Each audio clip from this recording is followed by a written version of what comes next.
Recovering a Gmail account without a phone number or recovery email can be challenging, but it's still possible by following a few steps.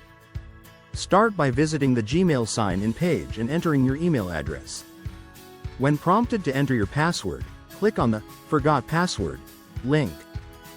Google will attempt to verify your identity through the options available, but since you don't have a phone number or recovery email linked to your account, you'll need to explore other recovery methods. If prompted, you can enter the last password you remember using for the account. If this is not helpful, select "Try another way," and Google may offer a few different options, such as answering security questions. You might also be asked to provide details about your account, like when you created it or other information associated with it.